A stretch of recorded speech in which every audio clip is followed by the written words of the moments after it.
Haleluya, puji Tuhan. Kita bertemu kembali di dalam ibadah kita saat ini. Saya percaya kita semua sudah benar-benar membuka hati kita. Kita mau datang, kita mau memuji Tuhan, kita mau menyembah Tuhan. Karena Tuhan kita adalah Tuhan yang benar. Sebab itu keluarlah kamu dari antara mereka, firman Tuhan. Dan jangan menjama apa yang najis, maka aku akan menerima kamu. Mari kita berdoa, kita kesatukan hati kita, kita berdoa. Segala puji dan syukur kami naikkan kepadamu Bapa di dalam surga. Kami bersyukur saat yang indah, saat yang manis kami datang. Saat ini kami mau memuji-Mu Tuhan, kami mau menyembah-Mu. Karena Engkau adalah Raja di atas segala raja. Engkau yang kami sembah, Engkau yang kami muliakan, kami tinggikan di dalam hidup ini. Hanya Kau Tuhan yang benar. Mari Roh Kudus, urapi setiap kami, lawat setiap kami. Dimanapun saat ini umat-umat-Mu yang ada di dalam link ini, yang di rumah-rumah, urapi kami semua. Dan biarlah Tuhan, lewat pujian penyembahan kami Tuhan, dapat menyenangkan hati Tuhan. Demikian juga Tuhan, kami rindu akan firman-Mu. Biarlah taburan firman-Mu Tuhan hidup di dalam kehidupan kami. Karena kami memiliki Allah yang hidup. Haleluya. Terima kasih Bapa. Terpujilah nama Tuhan. Di dalam nama Tuhan Yesus Kristus. Mari kita semua yang di rumah-rumah, sama-sama kita katakan amin. Haleluya. Dia adalah Tuhan yang benar. Dia adalah gunung batu kita. Dia adalah kota benteng kita. Haleluya.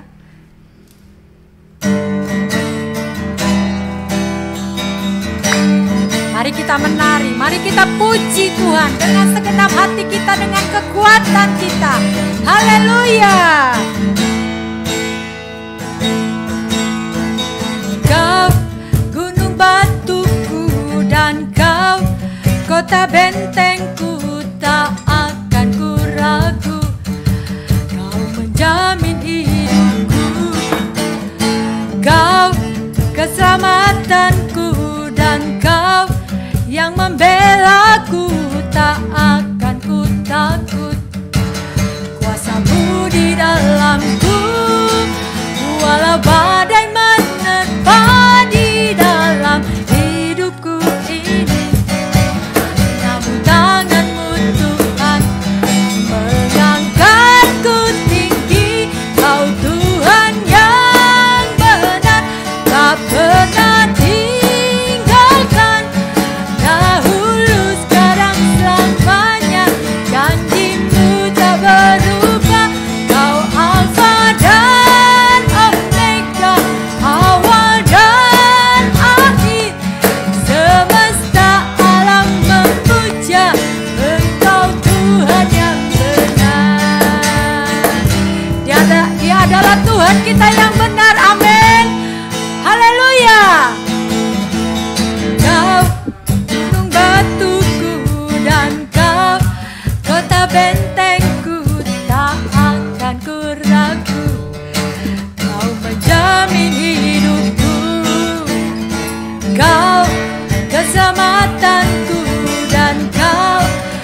boleh rasakan kuasa Tuhan nyata di dalam kehidupan kita.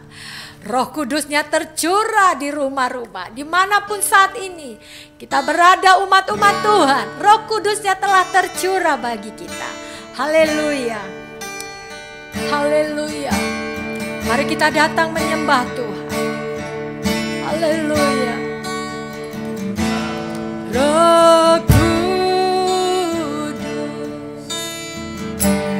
ku haus padamu. Ya Roh Kudus, kami haus akan Engkau. Puaskan sekarang kerinduanku.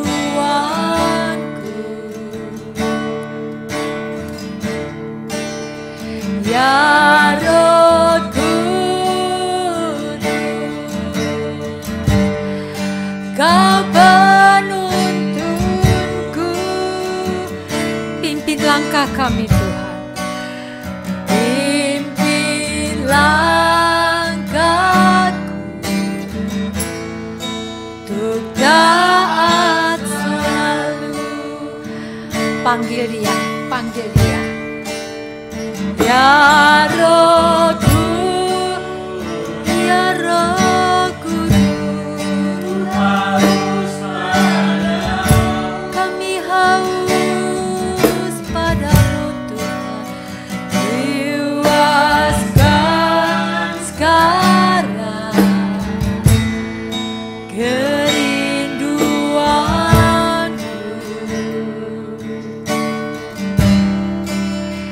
Ya Roh Kudus, Kau penuntunku. Pimpin langkahku untuk taat selalu.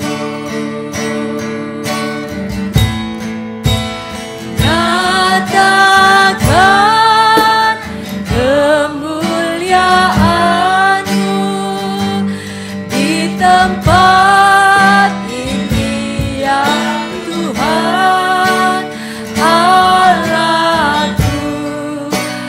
Beriku belas kasihan-Mu.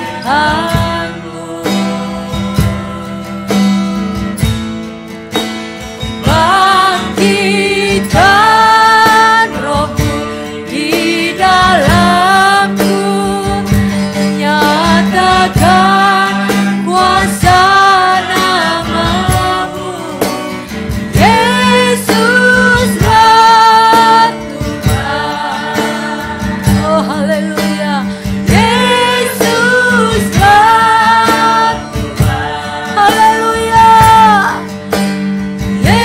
Yesuslah Tuhan bagi semua bangsa.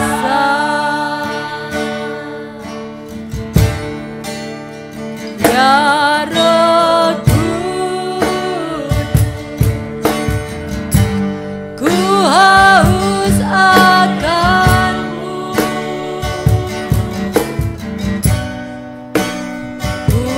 Puaskan sekarang kerinduanku.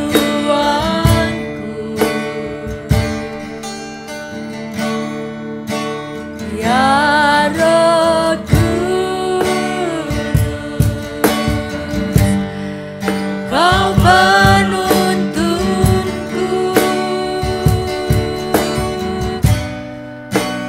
Pimpin langkahku untuk taat selalu. Nyatakan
di dalam setiap kami gereja-gereja-Mu Tuhan.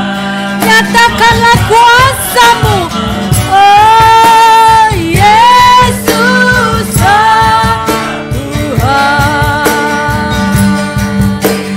Yesuslah Tuhan, oh haleluya. Yesuslah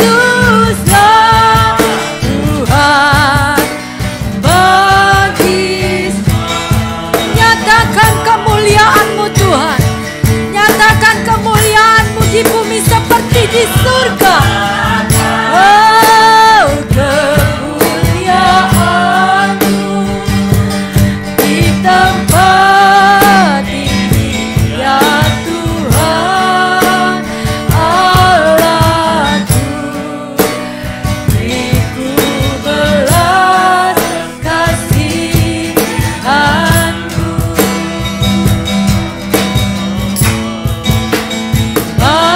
Bangkitkan Roh-Mu di dalamku, nyatakan kuasa nama-Mu. Yesuslah Tuhan, Engkaulah Yesus Tuhan. Engkaulah Yesus Tuhan kami. Yesuslah Tuhan. Bagi semua bangsa, haleluya, mari kita sembah Dia. Haleluya. Kaulah Tuhan kami, Kaulah Tuhan yang benar. Kami menyembah-Mu Tuhan yang benar. Kau melawat setiap kami Tuhan, dimanapun kami berada Tuhan. Engkau menjamah setiap kami. Roh Kudus-Mu mengurapi kami, Roh Kudus-Mu melawat kami, Roh Kudus-Mu memenuhi kehidupan kami. Kami sembah, kami tinggikan, kami agungkan Kau Tuhan. Sebab Kau yang layak Tuhan, Kau yang layak kami tinggikan, Kau yang layak kami puja, kami sembah. Biarlah Tuhan roh kami Tuhan Kau bangkitkan. Roh kami semakin hidup Tuhan, karena kami memiliki Allah yang hidup. Haleluya.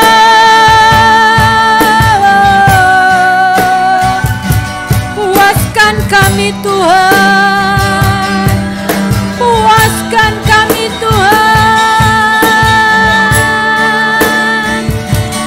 Biarlah roh kami Tuhan naik, semakin naik Tuhan. Roh kami semakin hidup Tuhan. Haleluya. Oh haleluya. Kami sembah, mari bermazmur bagi Dia. Agungkan Tuhan kita, bermazmur bagi Dia. Ucapkan syukur-Mu.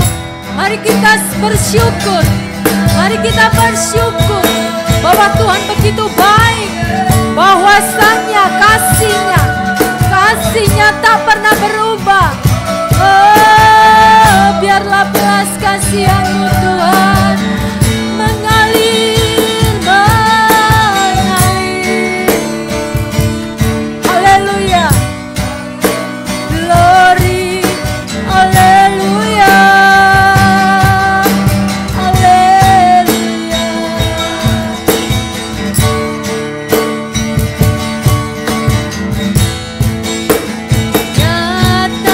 Nyatakan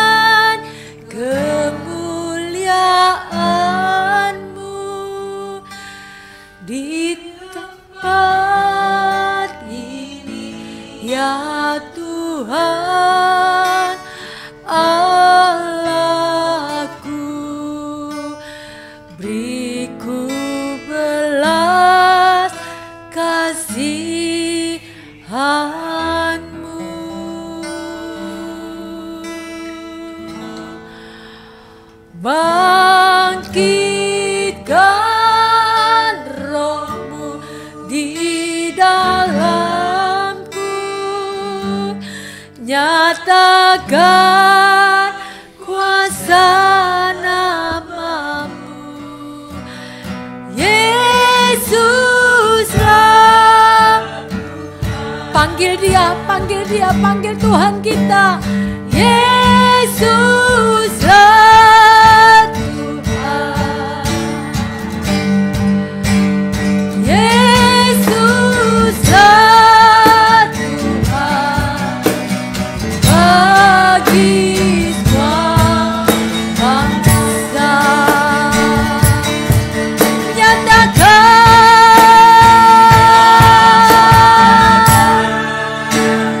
kemuliaan-Mu di tempat ini, ya Tuhan Allahku. Beriku belas kasihan-Mu,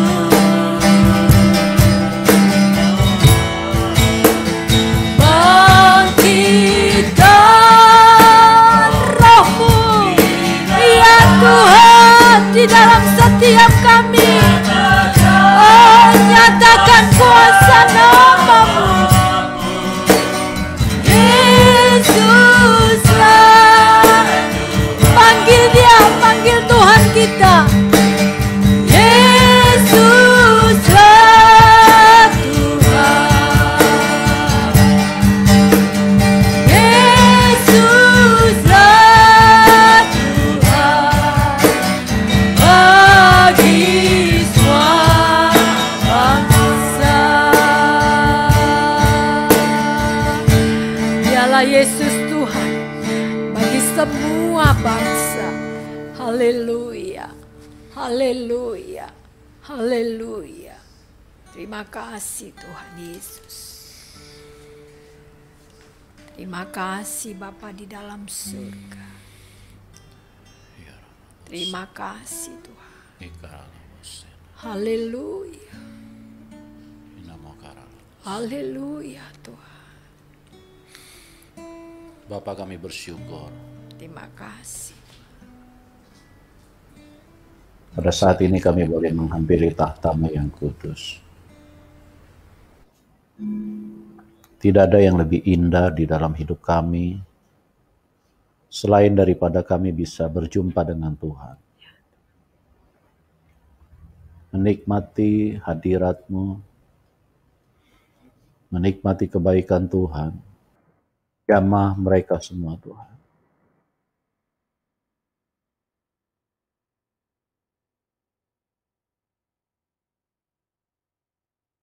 Biarlah padang gurun dialiri dengan sungai kehidupan. Amin. Haleluya. Karena Engkau adalah Tuhan yang baik. Amin. Tuhan yang mengasihi setiap manusia. Amin. Tuhan yang merindukan supaya setiap manusia diselamatkan. Haleluya. Amin. Terima kasih. Kami sangat bersyukur Bapa. Terima kasih. Apa yang telah Tuhan kerjakan di dalam hidup kami, di luar daripada apa yang kami bisa pahami. Karena terlalu agung perbuatan tangan Tuhan. Terlalu mulia, terlalu ajaib, terlalu besar. Benar Tuhan. Kami bersyukur. Kami bersyukur. Setiap kali kami menghampiri tahta-Mu yang kudus, ada hal yang besar, hal yang mulia, hal yang terbaik yang Tuhan sudah siapkan buat kami semua. Sebab itu, dengan bersatu hati kami pada saat ini, kami ingin menerima semua yang telah Tuhan siapkan, Amin. sediakan buat kami. Terima kasih Bapa. Di dalam nama Tuhan Yesus Kristus, kami siap menerima berkat Tuhan. Semua kita yang percaya berkata, Amin. Puji Tuhan, kita bersyukur di dalam ibadah yang adalah merupakan tujuan Tuhan. Karena di dalam ibadah kita bisa terhubung dengan Tuhan. Kita mempunyai akses.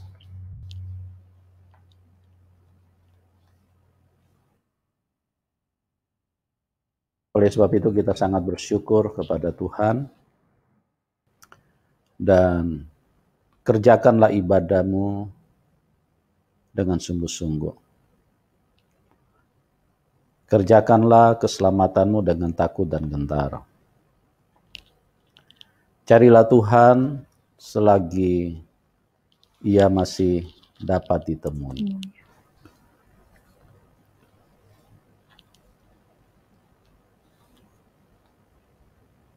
Karena akan tiba waktunya manusia tidak bisa lagi mencari Tuhan. Dalam Amos berkata, banyak orang yang akan datang dari utara, selatan, timur, dan barat, ingin menemukan kebenaran. Tetapi kebenaran itu sudah tidak ada. Selama kebenaran itu masih tersedia buat kita, carilah supaya Anda bisa mendapatkannya. Ada satu kebenaran dalam firman Tuhan di dalam Hosea yang mengatakan bahwa umatku binasa karena tidak berpengetahuan. Kita lihat dulu di dalam Hosea 4 ayat 6.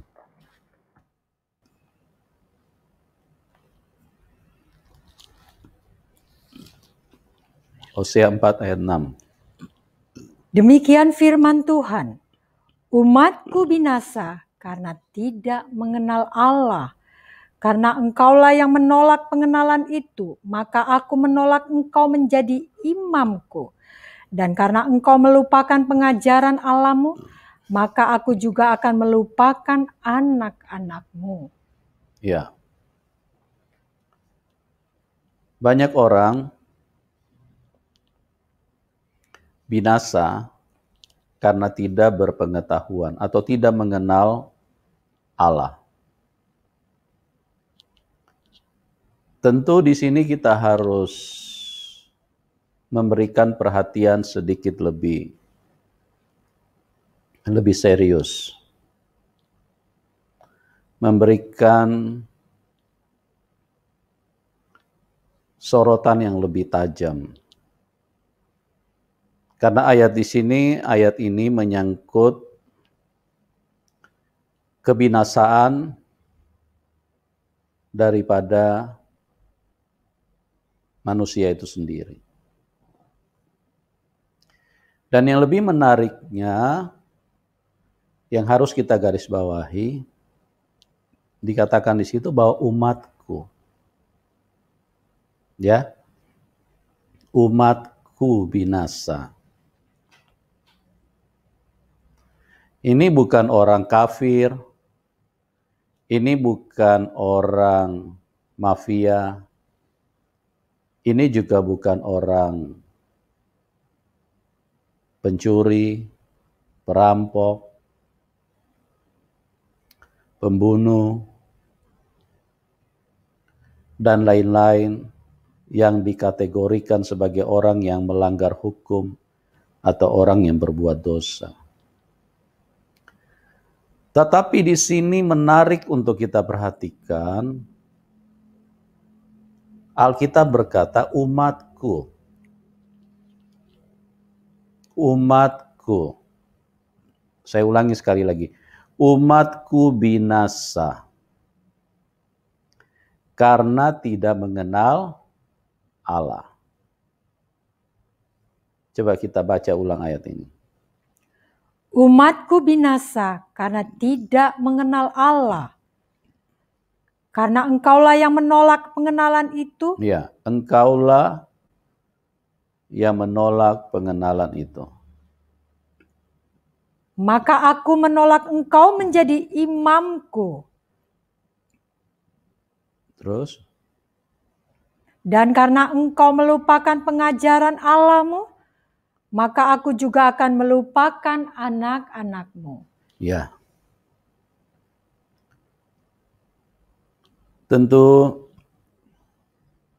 sebagian besar yang menyaksikan acara ini adalah umat Tuhan yang sudah percaya kepada Tuhan Yesus. Kalau ada sebagian kecil itu hanya karena mereka adalah orang-orang yang diperalat oleh iblis untuk memberikan komentar-komentar yang tidak baik. Tetapi sebagian besar adalah umat Tuhan. Orang yang percaya kepada Tuhan Yesus. Garis bawahi kata binasa di situ. Umatku binasa. Karena tidak mengenal Allah. Kenali Allahmu. Kenali kebenarannya. Kenali pikirannya. Kenali perbuatannya. Kenali firman-Nya. Kenali, pahami dengan baik-baik. Karena kalau engkau tidak memahami itu, engkau tidak mengenal Allah dengan benar, ayat ini adalah merupakan sebuah pengertian yang kita harus miliki di dalam hidup kita. Kenali firman-Nya.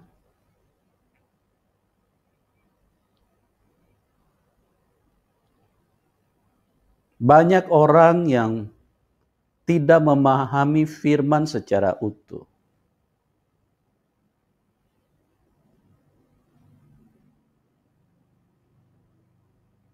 Sehingga iblis dengan begitu mudah menyelewengkan, membelokkan kebenaran itu sendiri. Sudah terbukti dari manusia pertama, Adam dan Hawa. Mereka tidak mengenali Allahnya. Mereka tidak memahami firman-Nya.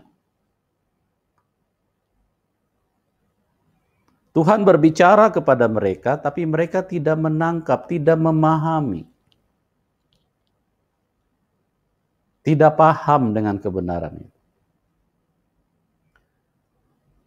Iblis datang dan berkata kepada manusia yang ada di Taman Eden, jikalau kamu makan buah itu, maka kamu akan menjadi sama seperti Allah.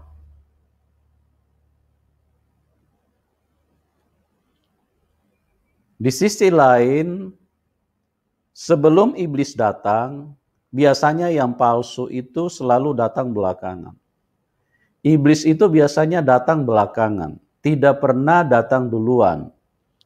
Karena tujuan daripada iblis memutarbalikkan kebenaran itu sendiri.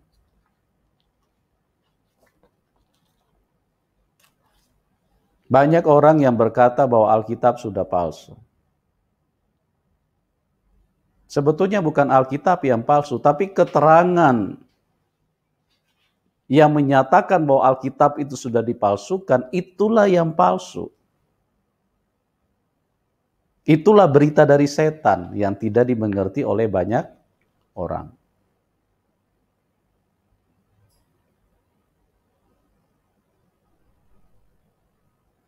Kalau seandainya mereka mengenal firman pada waktu itu, mereka tentu tidak binasa.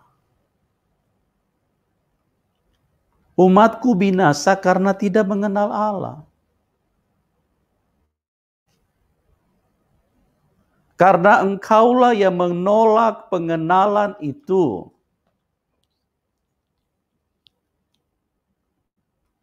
Oleh sebab itu, pada sore hari ini kita akan sedikit menyoroti kebenaran ini supaya kita benar-benar diubahkan Tuhan. Seharusnya tanpa memakan buah pengetahuan baik dan jahat, manusia sudah diciptakan serupa, segambar dengan Allah. Tuhan berfirman, jangan makan buah itu. Jangan makan buah pengetahuan baik dan buah pengetahuan jahat. Pada saat kamu memakannya, kamu akan mati.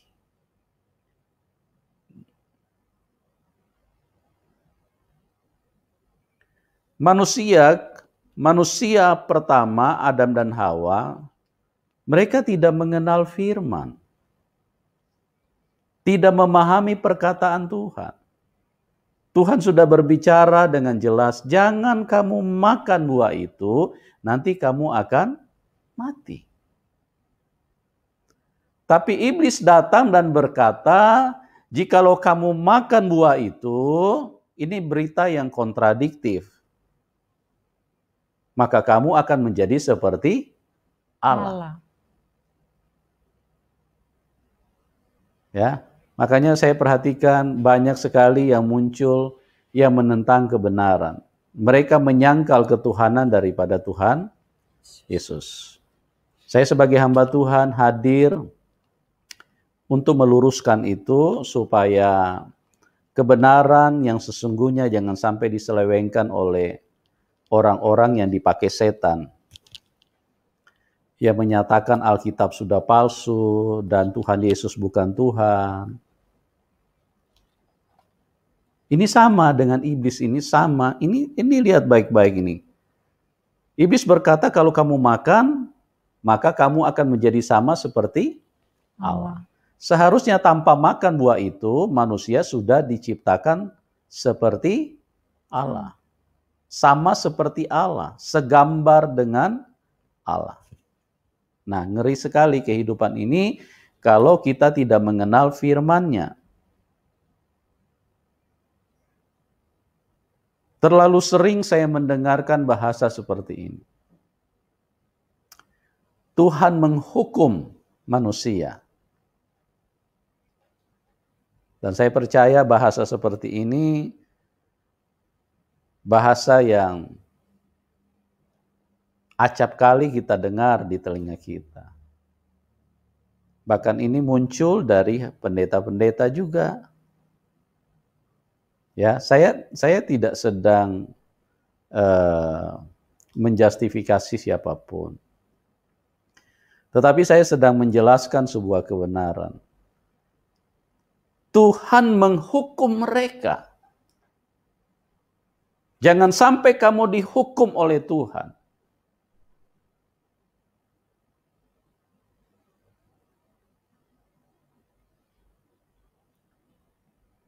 Atau Tuhanlah yang membunuh manusia.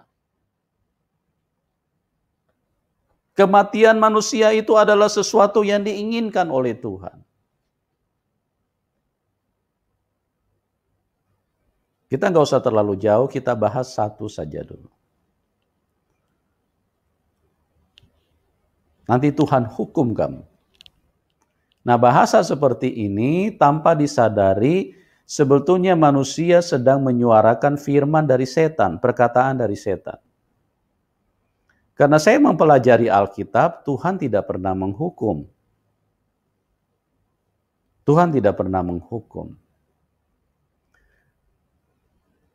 Ada juga yang mengatakan seperti ini. Tuhan kalau di perjanjian baru terlihat Tuhan sangat baik.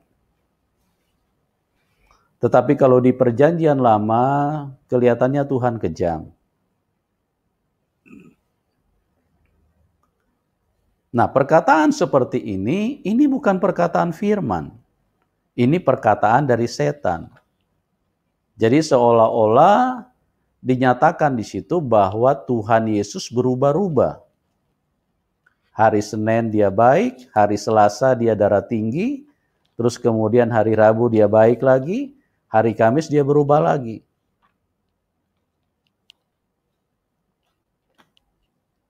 Tuhan tidak pernah berubah. Dan juga Tuhan tidak pernah menghukum manusia. Mana buktinya, Pak? Mana dalilnya? Mana kebenaran firman Tuhannya? Saya mau beritahu kepada Anda. Pada saat ahli Taurat, orang Farisi, menemukan seorang perempuan yang kedapatan berbuat zina. Pagi-pagi mereka menangkap perempuan itu. Mereka membawa perempuan itu kepada Tuhan Yesus. Mereka berkata kepada Tuhan Yesus, perempuan ini ketangkap sedang berbuat zina. Pagi-pagi benar mereka sudah membawa perempuan itu. Berarti ini ahli Taurat ini tidak tidur. Kerjaan mereka itu cuma mencari-cari celah untuk bisa membunuh orang lain. Nah, ini yang saya mau juga jelaskan bahwa kalau ada ajaran saat ini yang suka mengajarkan untuk menumpahkan darah orang lain, menghalalkan darah orang lain, membunuh orang lain, itu dari setan. Itu dari setan. Mereka berkata kepada Tuhan Yesus, perempuan ini ketangkap sedang berbuat zina. Apa pendapatmu? Musa di dalam hukum Taurat mengatakan bahwa perempuan ini harus dilempari dengan batu.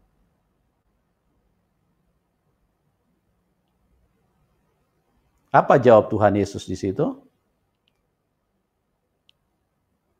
Setelah mereka bertubi-tubi mendesak Tuhan untuk mengeluarkan pernyataan seperti apa yang mereka harapkan. Tentu harapan mereka, Tuhan Yesus harus berkata, lemparlah perempuan itu. Itu harapan ahli Taurat, orang Farisi, imam-imam kepala. Keinginan mereka sama dengan setan, seperti setan ingin membunuh, menumpahkan darah orang lain.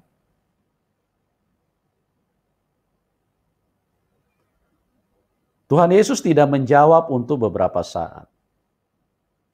Tapi karena mereka terus mendesak, Tuhan Yesus menjawab dengan jawaban yang sangat-sangat menaklukkan kebodohan dan kebebalan mereka. Tuhan Yesus berkata, barang siapa yang tidak pernah berbuat dosa, biarlah ia yang paling pertama melempar perempuan itu. Mendengar pernyataan Tuhan, mereka semua malu. Kenapa bisa begitu? Karena mereka semua orang yang berbuat dosa.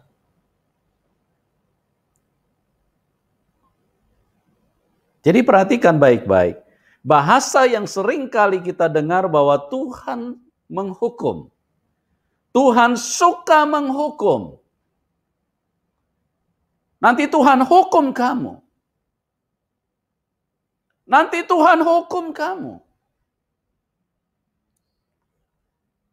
Di sini kita melihat Tuhan tidak mau menghukum. Tuhan tidak pernah ingin menghukum. Tuhan datang supaya kita dibebaskan dari hukuman. Tuhan datang supaya kita diselamatkan.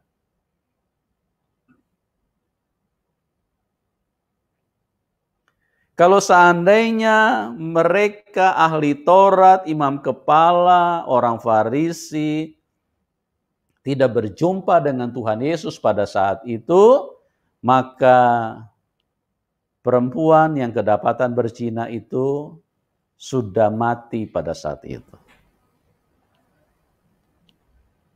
Mereka pasti membinasakan.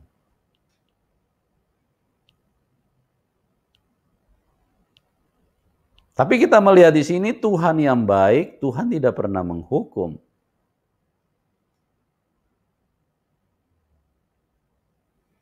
Tuhan Yesus berkata seperti itu, barang siapa yang tidak pernah berbuat dosa, hendaklah dia yang pertama melemparkan batu. Apa artinya? Artinya Tuhan ingin membebaskan perempuan itu dari hukuman yang diinginkan oleh iblis. Tuhan ingin supaya perempuan ini selamat. Tuhan ingin supaya perempuan ini hidup, tidak mati. Bahasa yang selalu mengatakan bahwa Tuhan menghukum itu bahasa dari setan yang tidak dipahami oleh banyak umat Tuhan. Makanya di situ dikatakan Hosea 4 ayat 6, umatku binasa karena tidak mengenal Allah. Ini sebetulnya firman yang sederhana, tapi saya perhatikan banyak sekali orang tidak paham. Kalau seseorang, orang Kristen sedang mengalami pencobaan atau kena sakit penyakit, Tuhan sudah marah sama kamu. Saya sudah ditegur Tuhan. Saya dihajar sama Tuhan. Jangan terbiasa menggunakan bahasa-bahasa dari setan. Umatku binasa karena tidak mengenal Allah. Mereka tidak mengenal firman-Nya. Mereka tidak mengenal pikiran Tuhan. Kenakanlah pikiran Kristus di dalam pikiranmu.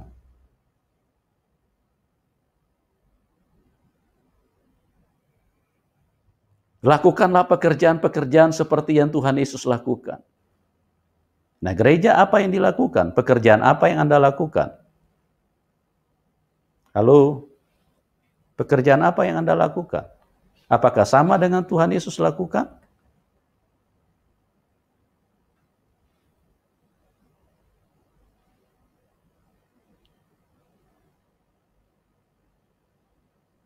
Tuhan tidak pernah menghukum kok.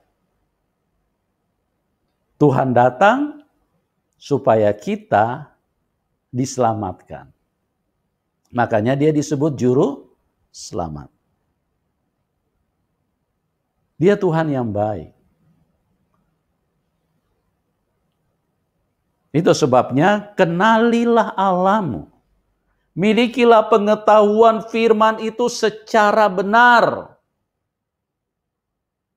Orang lagi sakit, lagi kena COVID, Tuhan sudah hukum dia.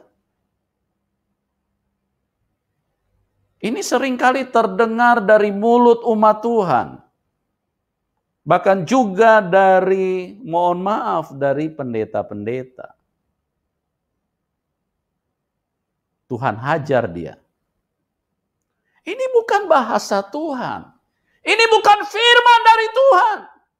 Ini perkataan-perkataan yang berasal dari setan ditaruh di dalam mulut umat Tuhan. Dan tanpa sadar, kita bukan menjadi orang yang menjadi perpanjangan firman Tuhan. Kita bukan orang yang seringkali mengeluarkan firman dari mulut kita, tapi kita malah orang yang mengeluarkan perkataan dari setan. Nah, makanya Hosea 4 ayat 6 ini perhatikan baik-baik. Umatku binasa. Ya.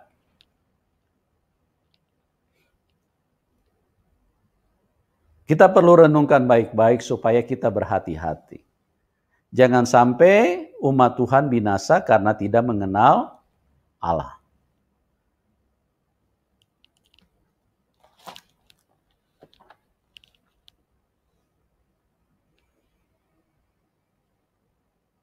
Dan kalau ini terus bergulir, ada begitu banyak yang saya perhatikan, bahasa-bahasa yang keluar dari mulut orang Kristen.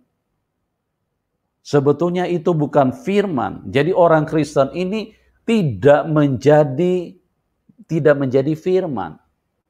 Tuhan Yesus pernah berkata, firman itu di mulutmu. Firman itu ada di mulutmu.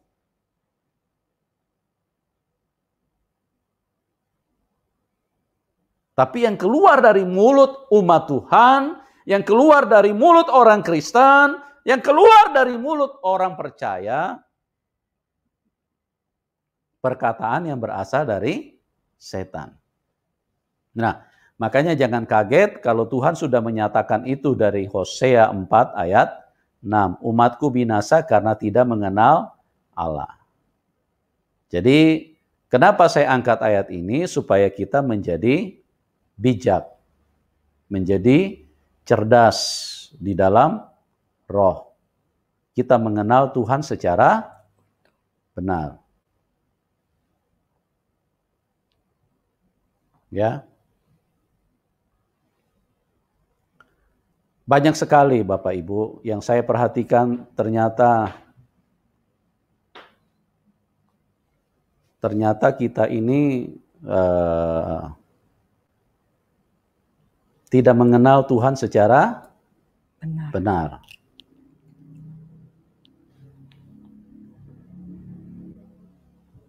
Kalau kita perhatikan,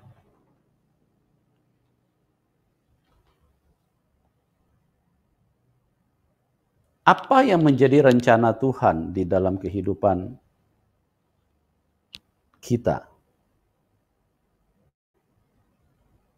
Tentu rencana Tuhan itu adalah rencana yang besar.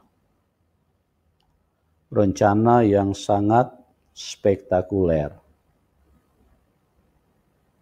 Tuhan tidak pernah datang di dalam hidup kita terus membangun rencana yang kecil-kecilan.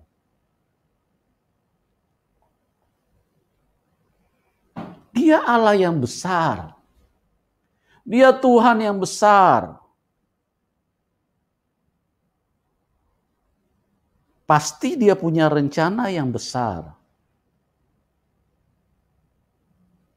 Nah, bagaimana manusia bisa mengenal rencana Tuhan? Tentu Tuhan memperkenalkan lewat umatnya. Tuhan ingin dikenal oleh manusia-manusia yang lain. Ya. Salah satu bahasa yang juga sering dikeluarkan oleh orang-orang Kristen, saya mah hamba Tuhan biasa saja.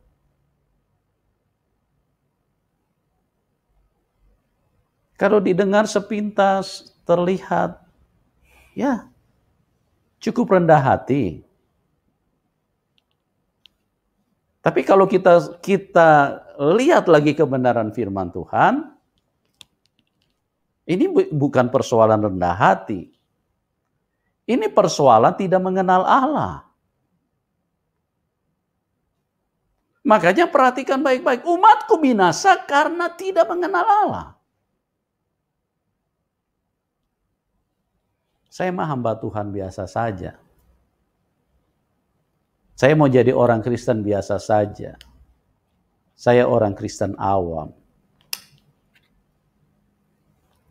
Pada saat Anda berbicara seperti itu, sebetulnya hati setanlah yang Anda senangkan. Karena dia Tuhan yang besar. Dia tidak pernah punya rancangan yang kecil. Dia tidak pernah punya rencana yang kecil di dalam hidupmu. Dia punya rancangan yang besar. Sudahkah engkau kenal itu? Sudahkah engkau paham itu? Atau engkau terlalu terbiasa dengan berkata-kata seperti yang setan taruh di dalam mulutmu, yang setan taruh, yang setan inginkan, tapi tanpa disadari. Makanya kembali kepada Hosea ini, umatku binasa karena tidak mengenal Allah.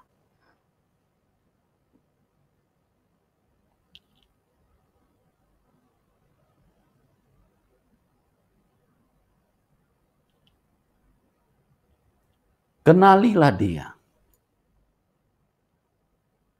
Dari mana Anda bisa kenal Dia? Dari firman-Nya. Dan membangun hubungan yang intim dengan Tuhan.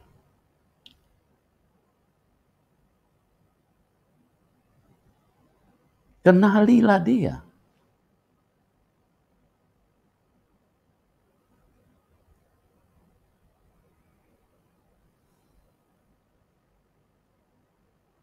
Jangan sampai engkau tidak mengenal Tuhan. Sangat disayangkan kalau banyak orang Kristen yang akhirnya, mohon maaf, binasa karena tidak mengenal Allahnya.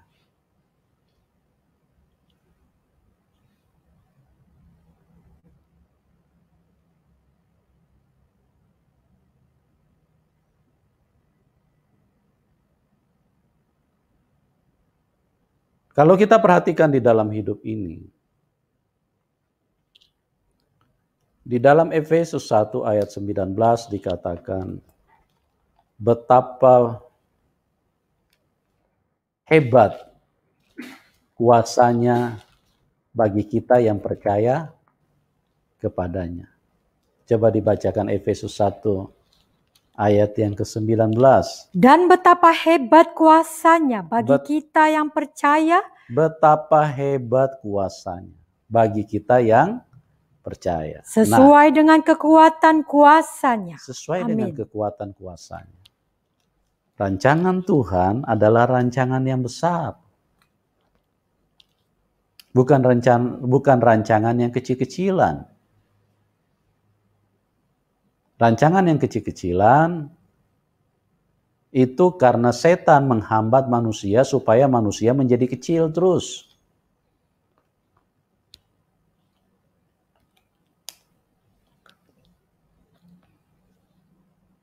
Betapa hebat kuasanya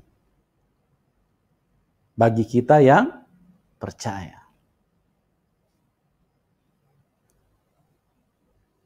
Apa rancangan Tuhan buat dirimu?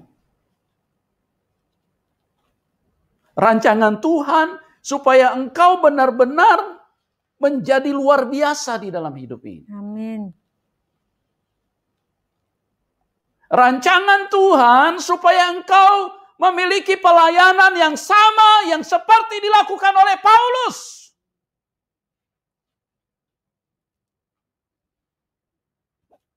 Rancangan Tuhan adalah sama dengan apa yang pernah Tuhan nyatakan kepada Musa. Tuhan tidak pernah bedakan kita.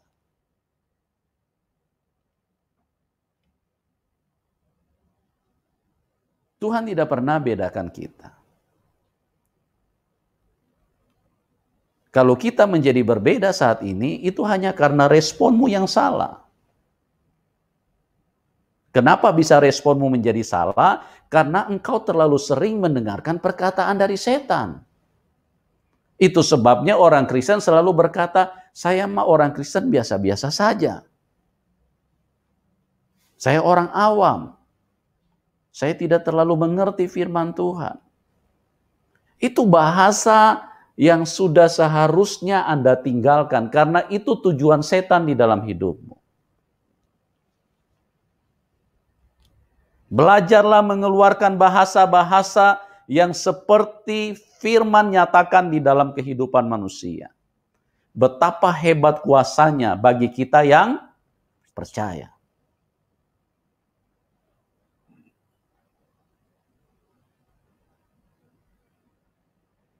Tuhan tidak ingin hal yang kecil-kecil. Ya. Tuhan ingin yang besar. Tuhan ingin supaya manusia itu benar-benar mengalami terobosan, mengalami kelimpahan di dalam hidup ini.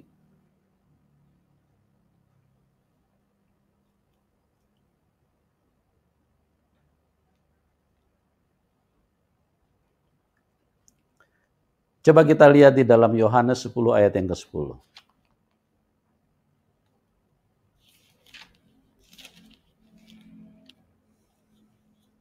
Yohanes 10 ayat yang ke-10. Pencuri datang hanya untuk mencuri Ya. dan membunuh dan membinasakan. Aku datang supaya mereka mempunyai hidup dan mempunyainya dalam segala kelimpahan. Ya. Aku datang supaya manusia mempunyai hidup dan mempunyai dalam segala kelimpahan. Itu rancangan Tuhan. Tapi rancangan manusia, rancangan setan berbeda. Rancangan setan supaya manusia itu makin hari makin kecil. Dan lama-kelamaan bukan hanya kecil, lama-lama mati. Karena semuanya dicuri sama setan, makanya menjadi kecil, perlahan-lahan menjadi kecil. Menjadi kecil, itulah konsep dunia. Semakin kecil.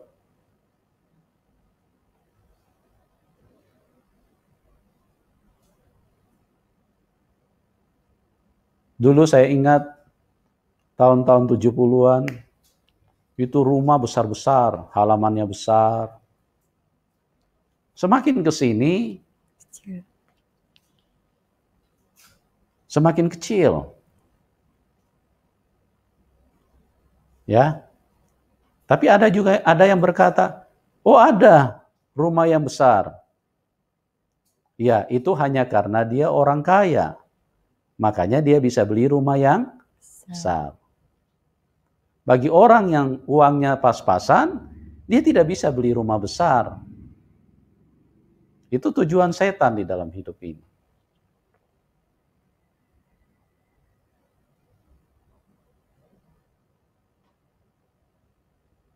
Semakin hari semakin kecil. Dunia semakin hari semakin kecil.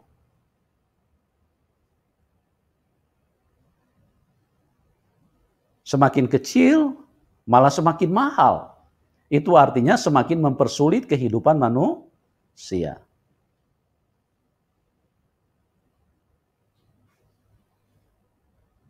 Tambah hari tambah kecil, tambah hari tambah kecil, tambah hari tambah kecil. Terakhir nanti manusia cuma dikasih 1x2. Apa itu 1x2? Kuburan, bro. Itu tujuan setan di dalam hidup manusia. Makanya jangan biasakan Anda hidup dengan perkataan yang berasal dari setan. Umatku binasa karena tidak mengenal Allah. Saya mah orang kecil. Saya mah orang biasa. Betul kita orang kecil. Betul kita orang biasa. Tapi rancangan Tuhan tidak seperti itu. Rancangan Tuhan supaya Anda diubah menjadi sama seperti Dia.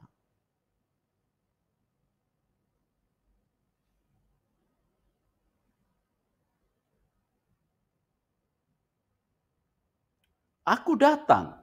Yohanes 10 ayat yang ke-10. Supaya mereka mempunyai hidup dan mempunyai dalam segala kelimpahan. Coba dibacakan ulang dulu. Pencuri datang hanya untuk mencuri dan membunuh dan membinasakan. Aku datang supaya mereka mempunyai hidup dan mempunyainya dalam segala kelimpahan. Ya. Aku datang supaya mereka mempunyai hidup dan mempunyai dalam segala kelimpahan. Kelimpahan itu apa artinya? Besar. Tuhan ingin Anda besar. Tuhan ingin Anda hebat. Tuhan ingin supaya Anda bisa memberitakan Injil sampai ke ujung dunia. Tuhan rindu menyatakan kuasanya di dalam hidupmu.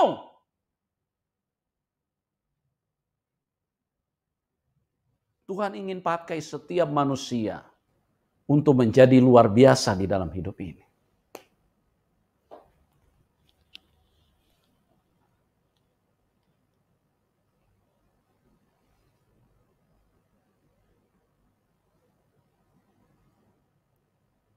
Saya lihat konsep-konsep rumah yang hadir, konsep-konsep real estate, makin hari rumah makin kecil. Sudah gitu harganya selangit.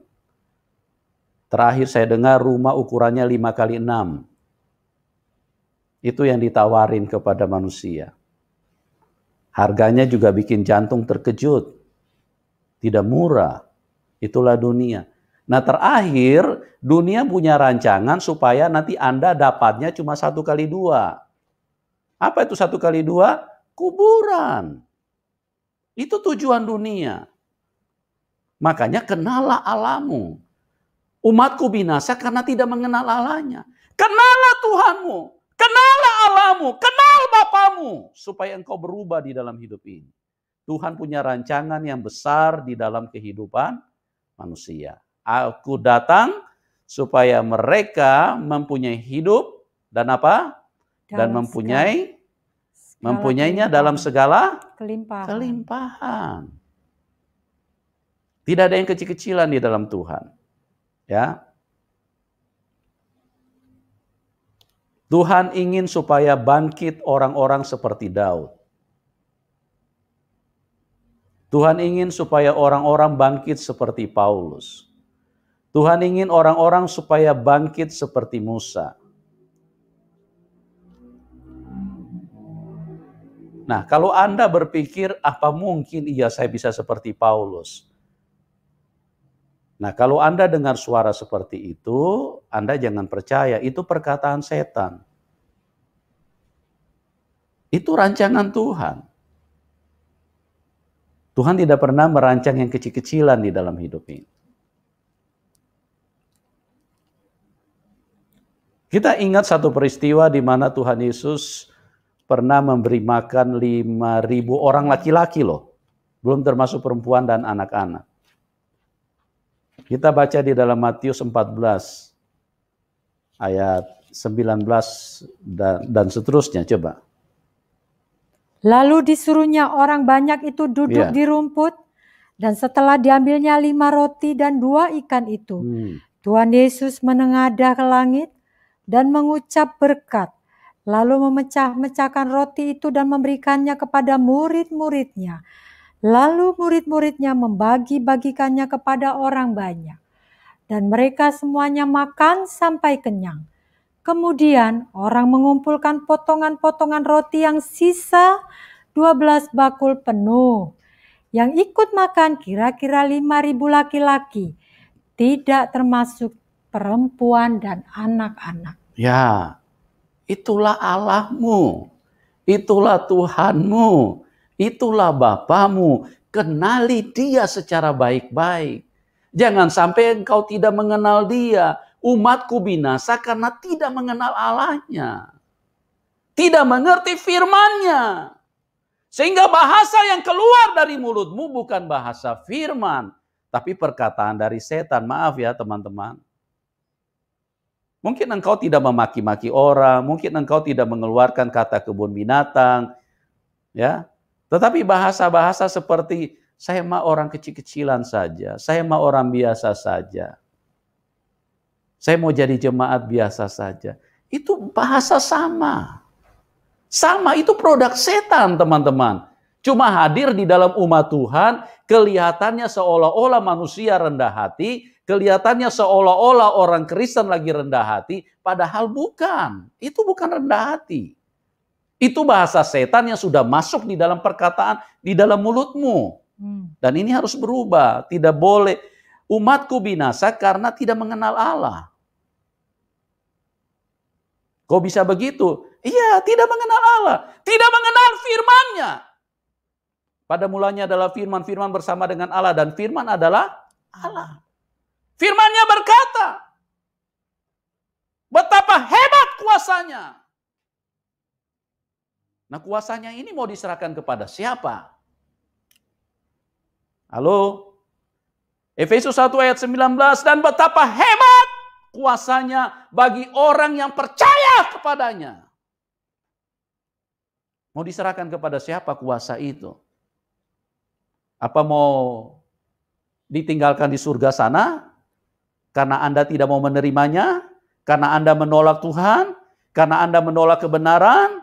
tanpa Anda sadari, karena Anda tidak mengenal Allahmu, tidak mengenal firman-Nya, kuasa itu mau ditaruh di mana?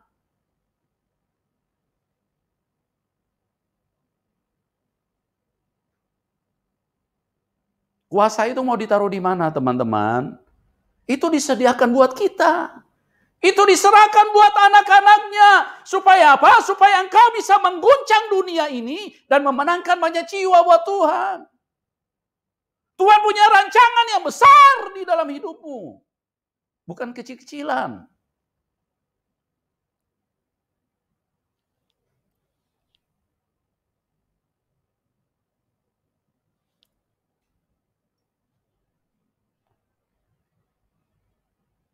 Bukan masalah soal rendah hati. Rendah hati itu artinya mengenal Allah. Ya.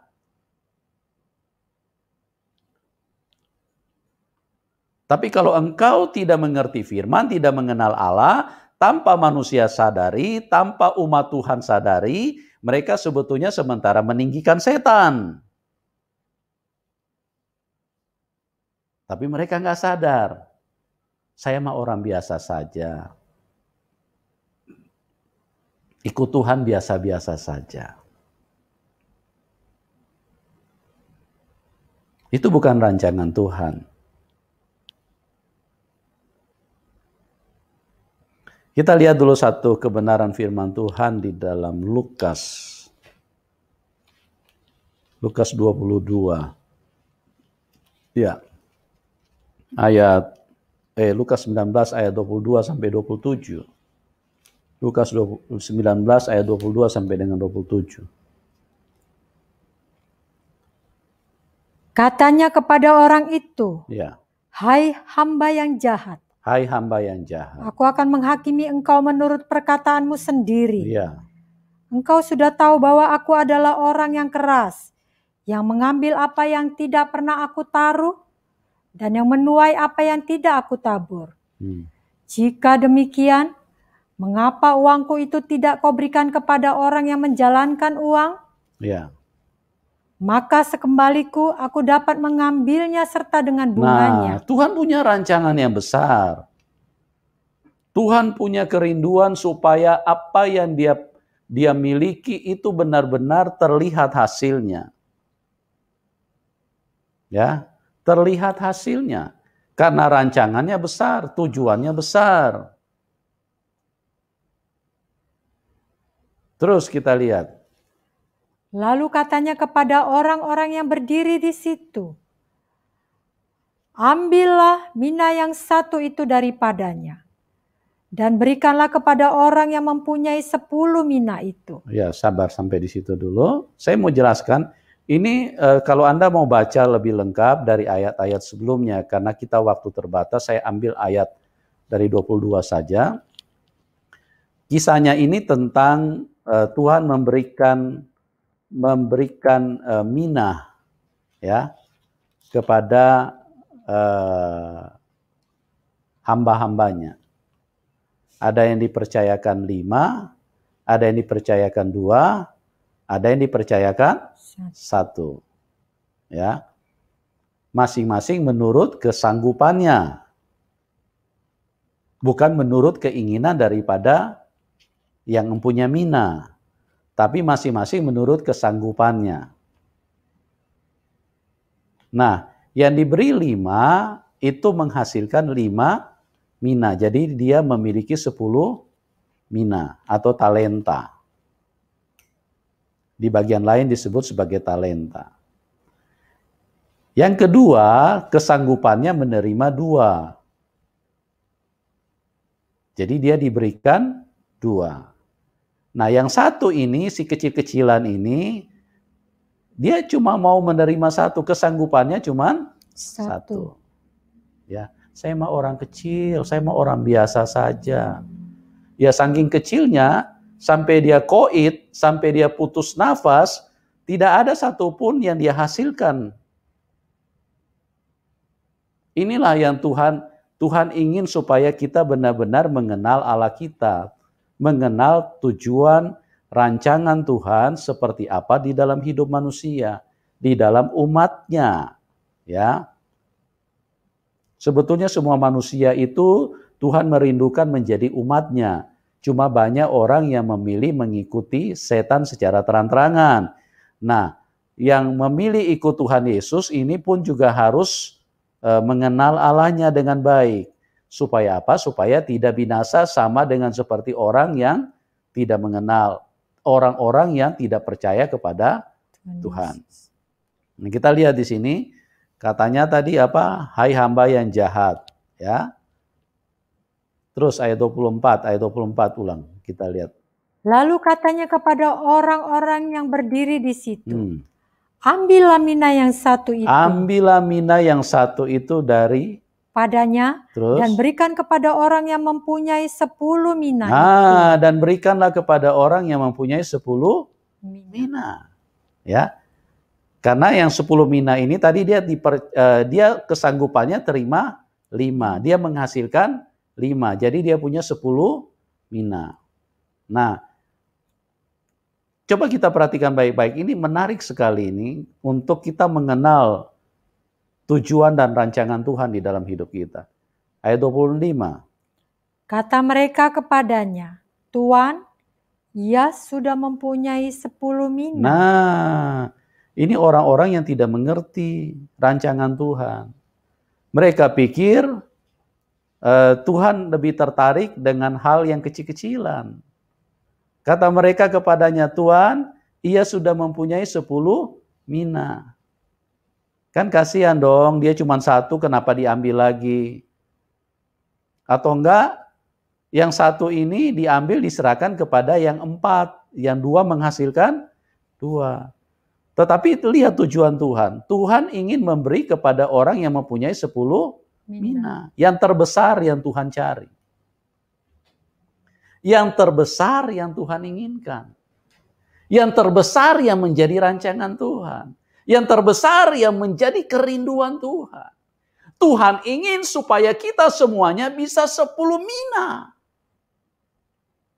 Bahkan kalau kita sudah 10 mina, Tuhan akan tambah lagi supaya jadi lebih besar.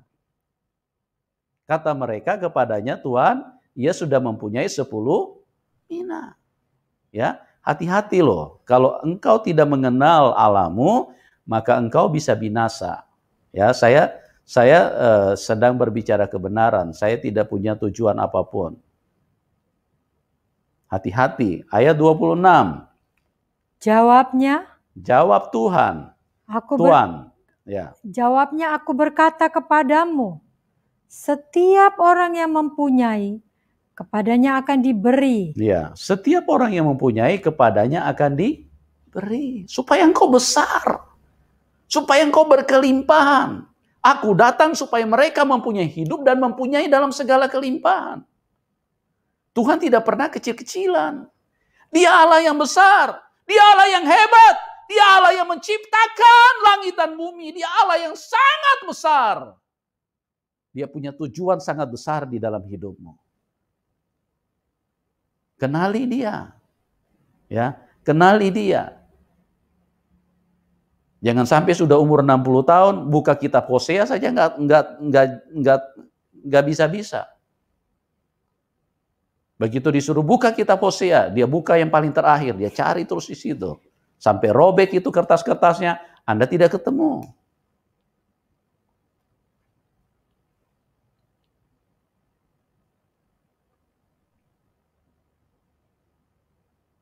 Ya.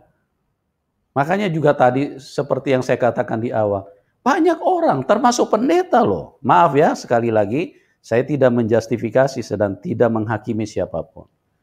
Sering mereka mengatakan nanti Tuhan hukum dia. Ya kan? Pernah dengar bahasa seperti itu kan? Nanti Tuhan hukum dia. Sejak kapan Tuhan menghukum manusia? Orang dia yang menggantikan kita, dia yang dihukum. Kepada dia ditimpakan semua hukuman yang seharusnya dijatuhkan kepada kita. Bagaimana mungkin Tuhan datang mau menghukum? Bagaimana mungkin Tuhan ingin menghukum manusia? Tuhan tidak pernah menghukum manusia. Nah, kalau ada bahasa-bahasa seperti itu, tanpa disadari oleh umatku, oleh umat Tuhan, mereka ternyata menjadi perpanjangan kata daripada setan. Bukan firman yang mereka keluarkan, tapi bahasa-bahasa setan. Maaf ya, kalau saya bicara mungkin agak keras, sebetulnya saya punya tujuan hanya satu, supaya roh kita bisa dipulihkan di dalam kebenaran Tuhan. Nah, kita lihat ini. Baca dulu ayatnya 26. Jawabnya, aku berkata kepadamu, setiap orang yang mempunyai kepadanya akan diberi. Tetapi siapa yang tidak mempunyai, daripadanya akan diambil juga apa yang ada padanya. Iya, ini yang kecil-kecilan ini yang bahaya ya, teman-teman. Saya mah biasa-biasa aja. Saya mah cuma orang Kristen biasa. Saya mah cuma hamba Tuhan kecil. Yang bilang Anda besar siapa? Kita ini kecil-kecilan memang. Kita ini kecil. Tapi kita punya Tuhan yang besar. Dan tujuan Tuhan itu loh yang harus dilihat. Rancangan Tuhan itu yang harus dilihat. Nah, itu harus tergenapi. Itu harus terjadi. Tergenapi di dalam hidup manusia. Jadi jangan biarkan kehendakmu, pikiranmu, manusiamu yang tergenapi. Tapi Tuhan yang harus tergenapi di dalam hidupmu. Tetapi siapa yang tidak mempunyai, daripadanya akan diambil juga apa yang ada padanya. Ya, jadi jangan lagi menjadi perpanjangan bahasa setan ya teman-teman ya. Saya mah kecil-kecilan aja. Ya, saya orang awam aja. Saya nggak usah maju-maju di dalam Tuhan. Biasa-biasa aja. Ya.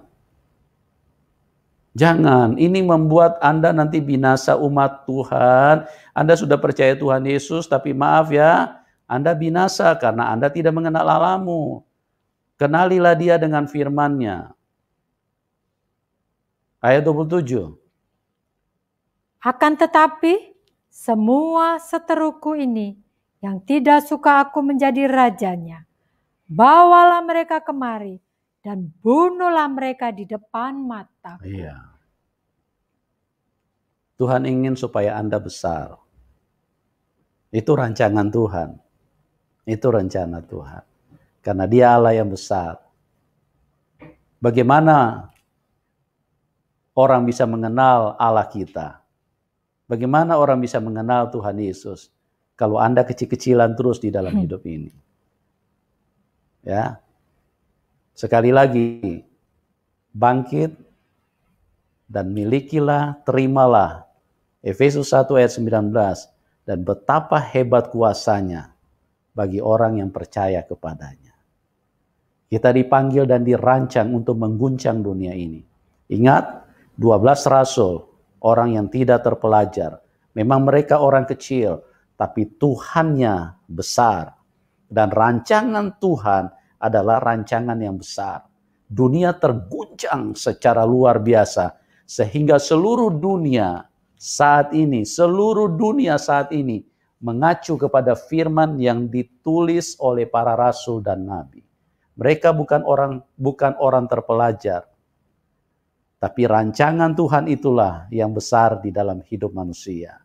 Tuhan tidak pernah membedakan antara saya dengan Petrus. Tuhan tidak pernah membedakan antara saya dengan Paulus. Tuhan tidak pernah membedakan Anda dengan Paulus. Tuhan tidak pernah membedakan saya dengan Anda. Kita semua sama di mata Tuhan. Amin. Yang membedakan itu responmu kepada Tuhan. Seberapa hebat engkau mengenal Tuhanmu. Seberapa dalam engkau memahami Tuhanmu. Amin. Seberapa mengerti engkau terhadap firman Tuhan. Itulah yang menentukan hidupmu. Umatku binasa karena mereka tidak mengenal Allah. Mari kita hampiri Dia. Ikaralabosande. Hiaralabakosandalabaka. Hindamokaralabasanda.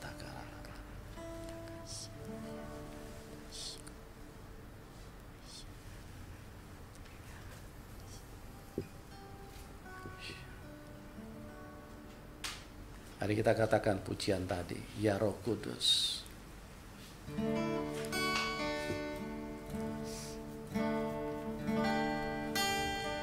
Ya Roh Kudus, ku haus padamu. Puaskan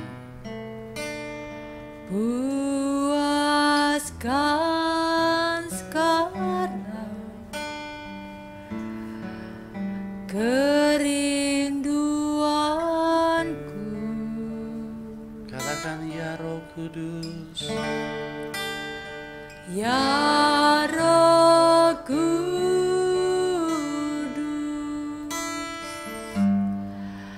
Kau penuntunku. Tuhanmu hebat, Tuhanmu besar, dan rancangannya juga besar di dalam hidupmu. Biarkan Roh Kudus memimpin hidupmu. Untuk taat selalu. Katakan dari awal, ya Roh Kudus. Ya Roh Kudus, ku haus padamu.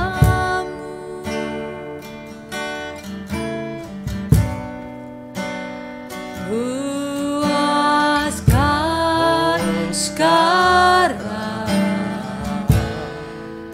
kerinduanku.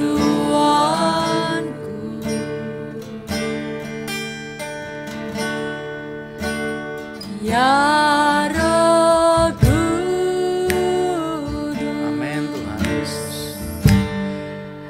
Kau penuntunku. Yes Lord, pimpin langkah. Pimpinlah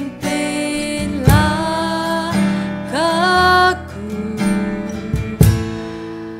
untuk taat selalu. Katakan dari awal, ya Roh Kudus. Ya Roh Kudus, ku haus padamu. Puaskan sekarang. Puaskan sekarang Amin Tuhan. kerinduanku. Oh ya Roh Kudus. Ya Roh Kudus,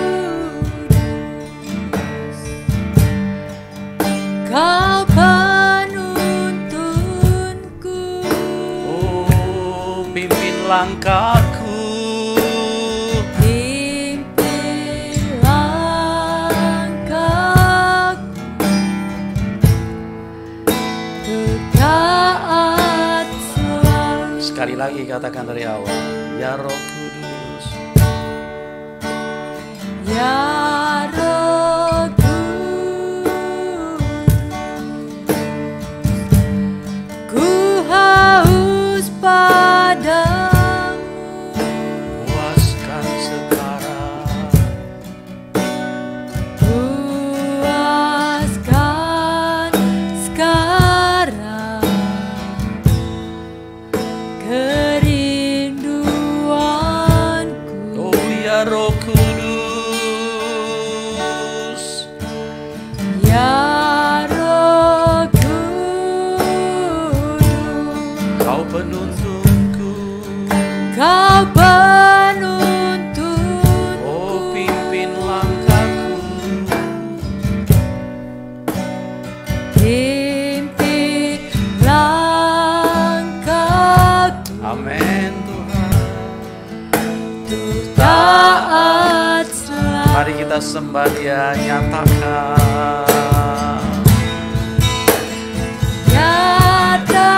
Nyatakan kemuliaan-Mu di tempat ini, ya Tuhan Allahku.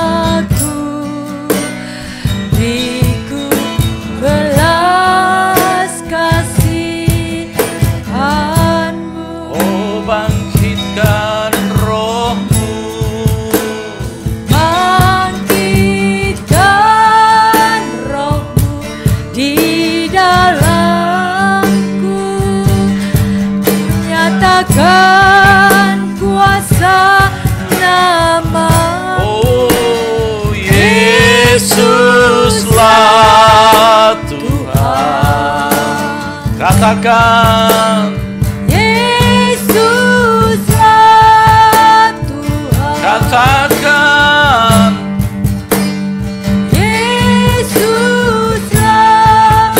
Tuhan bagi semua bangsa. Saudara, firman Tuhan berkata, Haleluya. aku datang melemparkan api ke bumi ini, dan aku harap itu sudah menyala.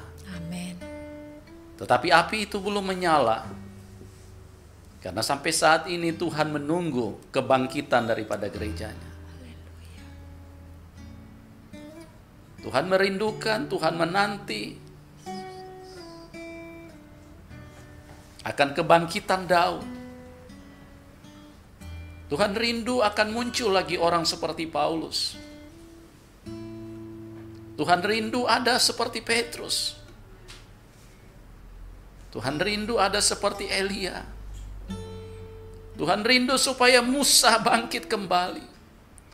Roh yang sama, Roh Kudus yang sama yang mengurapi hidupmu adalah roh yang sama yang pernah mengurapi mereka. Tuhan tidak pernah membedakan. The power of Holy Spirit, kuasa dari Roh Kudus sama. Yes, amin. Dia menantikan kebangkitan gerejanya. Dia Allah yang besar, the mighty God. Dia ingin dikenal oleh dunia ini bahwa dialah penguasa. Amin. Dan lewat saudaralah, lewat kitalah dunia mengenal siapa dia. Amin. Amin. Bangkit gereja Tuhan. Bangkit. Engkau bisa seperti Paulus. Bahkan engkau bisa lebih besar pelayananmu daripada Paulus. Karena di zaman Paulus belum ada internet. Di zaman Paulus belum ada pesawat. Di zaman Paulus belum ada WA, belum ada handphone. Tapi di akhir zaman ini, semua fasilitas tersedia dengan lengkap. Bangkit gereja Tuhan. Bangkit gereja Tuhan. Tuhan punya rancangan yang luar biasa untuk gerejanya. Amin Tuhan. Amin. Amin. Umatku binasa karena tidak mengenal Allahnya. Jangan biarkan mulutmu diisi dengan perkataan dari kuasa kegelapan. Kenali firman-Nya dan ucapkan terus firman-Nya, maka hidupmu akan masuk di dalam rancangan Tuhan yang luar biasa. Mari kita katakan, nyatakan kuasa-Mu. Engkau yang di rumah, mari kita sama-sama angkat tangan, kita sembah Dia. Nyatakan kemuliaan-Mu di tempat ini, ya Tuhan Allahku. Beriku belas kasihan. Oh, bangkitkan roh-Mu Tuhan.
Mari sembah Dia, katakan, nyatakan.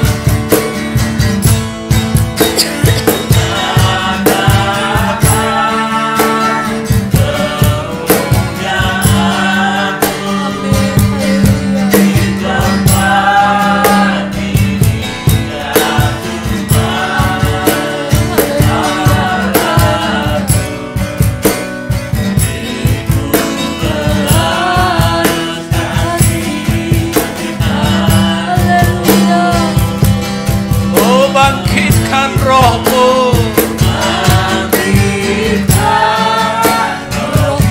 di dalamku. oh nyatakan Kuasa oh amin. Amin.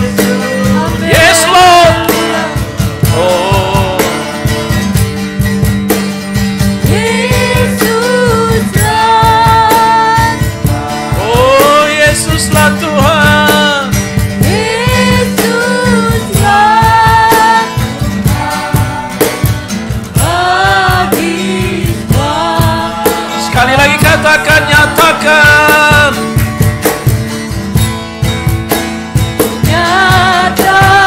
Nyatakan kemuliaan-Mu di tempat ini, ya Tuhan Allahku. Beriku belas Kasihan, bangkitkan rohmu, bangkitkan rohmu di dalamku. Nyatakan kuasa nama oh bersama katakan. Yesuslah. Siapa saudaraku? Katakan bersama-sama. Yesuslah, Siapa Dia? Katakan. Yesuslah Tuhan bagi semua bangsa. Katakan Yesuslah Tuhan. Yesuslah Tuhan. Katakan siapa Dia? Yesuslah. Dia the mighty God. Dia Allah yang besar, saudaraku. Yesuslah Tuhan bagi semua bangsa. Haleluya. Tuhan Yesus ada di dalam Haleluya. engkau. Tuhan Yesus Haleluya. mengasihi hidup. Dia punya rancangan yang besar. Dia punya rancangan yang dahsyat. Amin. Dia ingin engkau berlimpah. Dia ingin engkau dahsyat. Yes. Karena Dia Allah yang besar, Allah yang dahsyat. Kuasanya akan diserahkan bagi kita. Karena kitalah pewaris dari kerajaan itu. Amin. Mari angkat tanganmu. Tuhan, Engkau mengasihi kami semua. Engkau tidak pernah membedakan kami. Dan Engkau rindu supaya Paulus bangkit di akhir zaman. Engkau rindu supaya Daud bangkit di akhir zaman. Engkau rindu Musa bangkit di akhir zaman. Engkau rindu Simpson bangkit di akhir zaman. Engkau rindu Elia bangkit di akhir zaman. Engkau rindu Petrus, Yohanes. Engkau rindu bangkit di akhir zaman. Dan lepaskan urapan itu di tengah-tengah kami. Dimanapun umatmu berada, curahkan roh yang sama. Yang pernah menguasai Elia, yang pernah turun di dalam Paulus, yang pernah turun di dalam Musa, yang pernah turun di dalam para rasul. Roh yang sama turun di dalam kehidupan kami. Kami bangkit di dalam rencana Tuhan. Amin. Terima berkat Tuhan. Terima berkat Tuhan. Terima berkat Tuhan. Berkat Abraham, Ishak dan Yakub. Berkat kehidupan yang ada di dalam Tuhan Yesus Kristus memenuhi kita semua sampai selama-lamanya. Terima dengan iman di dalam nama Tuhan Yesus Kristus. Semua kita yang percaya berkata, Amin. amin. Tuhan Yesus mengasihi kita semua. Salam kemenangan. Amin.